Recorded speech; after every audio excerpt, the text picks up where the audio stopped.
కానీ ఎక్కడో జాతకం చూపించారంట. ఆ! అది ఎప్పుడైనా సీఎం అవుతారు తప్పకుండా.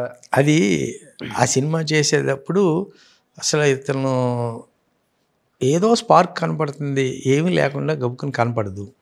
సరే ఒకసారి చూపిద్దామని చెప్పి ఆ డేట్లు, టైమింగ్స్ అన్నీ తీసుకుని చూపించా. పాలకుల్లో మా ఊళ్ళోనే చూపించా. ఇతనితో మనం సినిమా చేయించా. ఇతనితో చేస్తే మన భవిష్యత్తు ఎలా ఉంటుందో అతని భవిష్యత్తు ఏంటి అనే పరిస్థితుల్లో చూపించాను. ఓకే. అప్పుడు కొంచెం ఎక్కువ నమ్మేవాడిని. అంటే బాలయ్య బాబుతో 2 సినిమాలు చేసి ఉన్నాను కదా, అన్ని టైం చూసి పెట్టేవాడు బాలయ్య బాబుది. సో దాని మీద చూపిస్తే వీడికి రాజకీయ యోగం ఉందని చెప్పన్నారు అప్పట్లోనే. అప్పట్లో. ఏ సంవత్సరం చెప్పలేదు.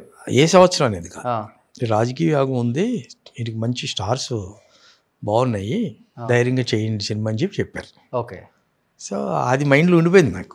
కానీ ఎప్పటికైనా సీఎం అవుతారని చెప్పారా? ఉంది. రాజకీయ యోగం అంటే అదే కదా. ఓకే. రాజకీయ యోగం అంటే అయితే సీఎం అవ్వాలి తప్ప ఎమ్మెల్యేగా ఉండి ఉపయోగం ఉంటుంది. అవసరం లేదు కదా అతనికి. అవును. సో ఆ యోగం ఉంది. మరి అది ఇప్పుడైతే యోగంలోనే ఉన్నాడు. మీకు తెలుసు ఏ సంవత్సరంలో అవుతారని గురువు సంవత్సరం ఏం చెప్పలేదు. ఏ సంవత్సరం అనేది కాదు, ఇతనికి రాజకీయ యోగం ఉంది అన్నాడు. ఇప్పుడు సినిమాలో మరి సూపర్ స్టార్ అయిపోయాడుగా, నేషనల్ వైడ్ స్టార్ అయిపోయాడుగా. అంటే ఎలా తాత పెట్టిన పార్టీ నుంచే రాజకీయ యోగం? అది అసలు మనకు తెలియదు. మనం మామూలుగా మామూలు పంపించాడు.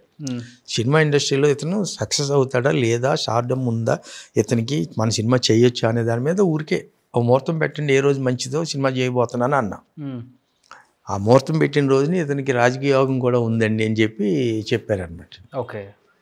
ఉందనుకున్నాను. చంద్రబాబు గారు తర్వాత బాగా మాట్లాడుతున్నారు ఇప్పుడు లోకేష్ గారు, ఆయన నెక్స్ట్ సీఎం అవ్వాలి మా నాన్న తర్వాత అని ఏం పెట్టుకొని ఉన్నారు కదా, మళ్ళీ ఈయనకు కూడా యోగం ఉంది అంటే వస్తే అదే పార్టీలో నుంచి రావాల్సిందే. ఇంకా కాదు, రాజకీయ పరంగా మాట్లాడటానుగా నాకు ఆ ఫీల్డ్ తెలియదు. ఫస్ట్ ఆఫ్ ఆల్ ఆ ఫీల్డ్లో ఒకసారి రాజకీయంగా తిరిగాను. మళ్ళీ రాజకీయంగా మనకు అసలు అది మనకు కాదు, మన మెంటాలిటీగా సెట్ అవ్వదు, మన ఎవరితోటి ఇది కరెక్ట్ కాదు.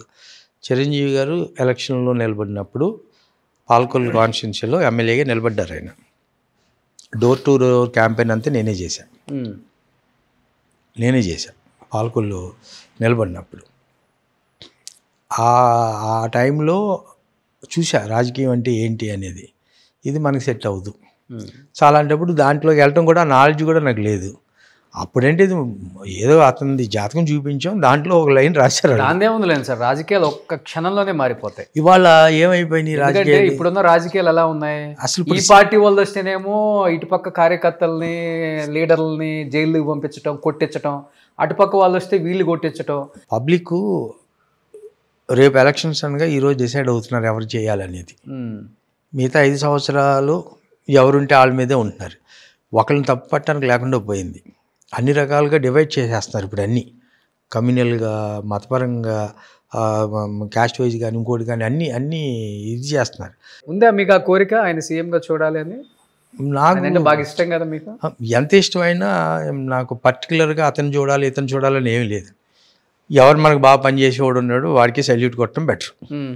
అది ఎవరనే కాదు. ఎవరు అనిపించారు ఇప్పుడు బాగా పనిచేసే వాళ్ళు మీకు? ఉన్నవాళ్ళు నా మనసులో ఎవడుంటే బాగా పనిచేస్తారని చెప్పుకుంటూ ఉంటాం మేము అందరం కూర్చున్నప్పుడు. నెక్స్ట్ మన మళ్ళీ ఎన్టీఆర్తో డేట్స్ ఇస్తే సినిమా చేయడానికి రెడీగా ఉన్నారా? అంటే ఇవాళ నంబర్స్ మారిపోయినాయి రాషన్. ఇంత ముందులాగా వచ్చే నెంబర్స్ కూడా మారిపోయినాయి కదా. మొత్తం వచ్చే నెంబర్స్ కూడా మారిపోయినాయి. కానీ తేడా వస్తే మళ్ళీ అడ్రస్ ఉంటారు. ఇవాళ ఒక ప్రొడ్యూసర్తో ఎవరు సినిమా చేయలేకపోతున్నారు. 2-3 కలిస్తే తప్ప చేయలేని పరిస్థితికి వచ్చారు. అవును, ఈ రోజున్న పరిస్థితి అలాగుంది. ఒక్క సినిమా తేడా వచ్చినా, మేజర్ తేడా వస్తే పెద్ద అమౌంట్లు పోతున్నాయి. అవును. ఇంతకుముందు ఈ మాస్ హీరోలందరికీ సినిమా ఫ్లాప్ అన్నా కానీ ఎంతో కొంత రెవెన్యూ వచ్చేది. మహావతి ఏదైనా 10%, 5%, 15% పోయేది తప్ప 100%, 80% పోవడానికి ఛాన్సెస్ లేవు. ఇవాళ ఏమైందంటే 100 దాటిపోయినాయి బడ్జెట్లు చూస్తుంటే. ఆ 100 కోట్లు బడ్జెట్కి వెళ్ళిపోయేటప్పటికి ఈ తేడా వచ్చిందా తర్వాత అడ్రస్ ఉండడు. మీరు అలా అనుకున్నట్టుగా మొన్నటిదాకా బాగానే ఉంది, ఇప్పుడు కూడా మీరు ఏమంటున్నారు నంబర్స్ కూడా అదే వస్తుందని అంటున్నారు. కానీ అంతే కదా. ఇప్పుడు ఓటీటీ కూడా వాళ్ళు ఆగి స్లో అయిపోయింది. ఓటీటీ ఇంతకుముందు ఒక హీరోకి, ఒక స్టార్డమ్ ఉన్న హీరోకి కొనడానికి ముందు వస్తుందండి. ప్రీవియస్ సినిమా 1-2 కనుక తేడా వస్తే మళ్ళీ వాళ్ళు ఇచ్చే బడ్జెట్ కూడా తగ్గుతుందిగా.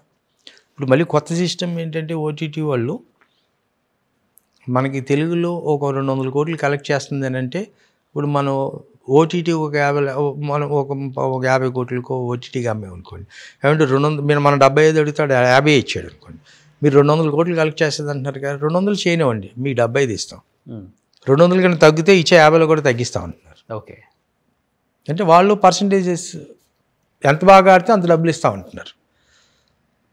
తేడా వస్తే మేము కూడా తగ్గిస్తాం అనే లెక్కలో ఉన్నారు. లేదు సినిమా రిలీజ్ చేయండి, రిలీజ్ అయిన తర్వాత మీ హిట్ని బట్టి మేము రేట్ ఇస్తాం అంటున్నారు, పర్సంటేజ్ హిట్ని బట్టి ఇస్తాం అంటున్నారు, కొనుక్కుంటాం అంటున్నారు. ఇవాళ మనం పెట్టే బడ్జెట్లకి, ఇప్పుడున్న పరిస్థితుల్లో పెట్టే బడ్జెట్లకి సినిమా థియేటర్కల్గా అన్ని డబ్బులు రావు. డిజిటల్ మీదే 50% రావాల్సిన పరిస్థితి ఇవాళ. డిజిటల్ థియేటర్కల్గా మనకి మనం పెట్టిన డబ్బులు కానీ అది పెద్ద స్టారా చిన్న స్టారా అని కూడా లేదు కదా సార్. ఇప్పుడు ఒకసారి సినిమా బోల్తా పడిందంటే మొత్తానికి మోసం వచ్చేస్తుంది. ఎందుకంటే మొన్న కూడా ఇప్పుడు దిల్ రాజు ప్రొడక్షన్ నుంచి కూడా దిల్ రాజు వాళ్ళ బ్రదర్ బయటకు వచ్చి క్లియర్గా ఫిగర్స్తో సహా చెప్పేశారు గేమ్ చేంజర్కి కూడా ఎంత లాస్ అయిందని కూడా. ఇవాళ పెద్ద స్టారా అవన్నీ పక్కన పెట్టేసాయి, ఇవాళ కంటెంట్ అండి, కంటెంట్ అంతే. ఇవాళ స్టార్ వాల్యూ అనేది పక్కన పెట్టండి. స్టార్ వాల్యూ దేనికి ఉపయోగపడుతుందంటే ఓ బడ్జెట్కి ఖర్చు పెట్టడానికి ఉపయోగపడుతుంది కొంత, ఓటీటీ కానీ అదర్ లాంగ్వేజ్లో కానీ కొంచెం ముందుకు రావడానికి ఉపయోగపడుతుంది తప్పితే తేడా వస్తే ఎక్కడికి వెళ్తుందో కూడా తెలియట్లేదు. ఇవాళ కంటెంట్ ఉంటే ఈ హీరో కొత్తనైనా చూస్తున్నారు, లేదు స్టార్నైనా చూస్తున్నారు. కంటెంట్ లేకపోతే స్టార్ సినిమా కూడా మ్యాట్నీకి జనాలు లేదు. అలాగే స్టార్ హీరో కానివాడు కొత్తవాడు వచ్చిన తర్వాత కంటెంట్ బాగుంటే మీకు మార్నింగ్ షోకి జనం తక్కువ ఉన్నా ఫస్ట్ షోకి వచ్చేసరికి పికప్ అవుతుంది. ఎగ్జాక్ట్లీ. సో ఇవాళ ఓన్లీ కంటెంట్.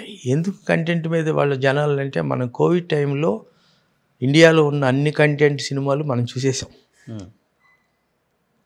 డబ్ చేసి అప్పుడు సినిమాలు అన్ని టీవీలో వచ్చి నీకు ఇళ్ళ నుంచి ఎవరు కదిలేవారు కాదు. అవును, అలవాటు పడ్డాం. ఆ కంటెంట్కి అలవాటు పడ్డటం వల్ల ఏమైంది, మన తెలుగులో కూడా కొంచెం మంచి కంటెంట్స్ వస్తే బాగుంటాయి కదా అనే ఆలోచనలో ఉన్నారు. ఇంకొకటి, సినిమా రిలీజ్ అయిన 2 వారాలకి 3 వారాలకి ఓటీటీలో వచ్చేస్తుంది. ఇంతమందిని వేసుకుని ఫ్యామిలీతో వెళ్ళాలా థియేటర్కి, మిడిల్ క్లాస్ కానీ కొంత ఇక ఫ్యాన్ ఫాలోవర్స్ అంటారా, వాళ్ళు తప్పదు, వాళ్ళు మార్నింగ్ షోకి వెళ్ళిపోతారు. దాని తర్వాత సినిమా బాగోపోతే వాళ్ళు జనం రావట్లేదు కదా. అవును, బాగుంటే వస్తున్నారు.